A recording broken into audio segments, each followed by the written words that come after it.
could the Dallas Cowboys O-line stop World War I from happening? June 28, 1914. A motorcade slowly moves through the streets of Sarajevo. Inside the car is Archduke Franz Ferdinand, heir to the Austro-Hungarian throne.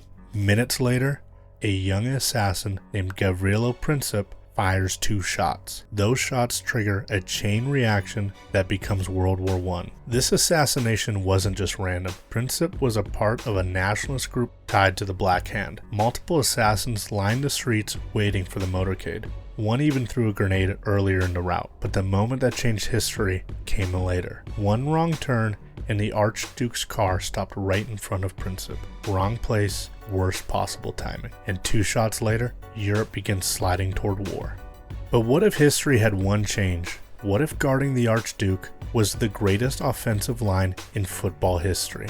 And instead of a weak 20th century bodyguard rotation, you have the 1990s Dallas Cowboys offensive line. They're massive, they're disciplined, and they're built to dominate the line of scrimmage.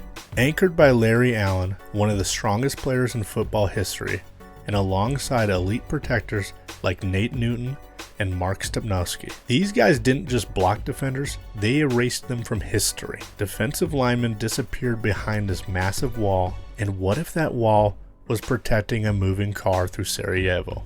Now I know you might have some questions. What about the first assassination attempt? The grenade thrown at the motorcade? That Dallas Cowboys line reacts instantly. 300 pounds each of elite athletes forming a human shield. The grenade doesn't even reach the car.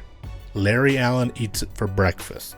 Then comes the second moment, the wrong turn. The car stops, and Princip steps forward with the pistol. But now instead of an open shot, he has a 1,500-pound wall running 20 miles an hour at him.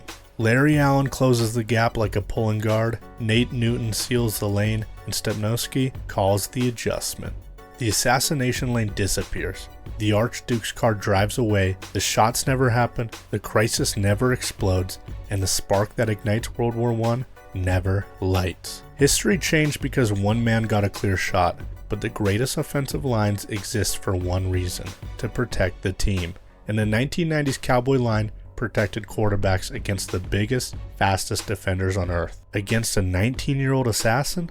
Talk about a mismatch. So could the 1990s Dallas Cowboys offensive line have stopped World War I from happening? Absolutely. One wrong turn in Sarajevo started a world war, but with the Cowboys O-line blocking, history is blowing the whistle first.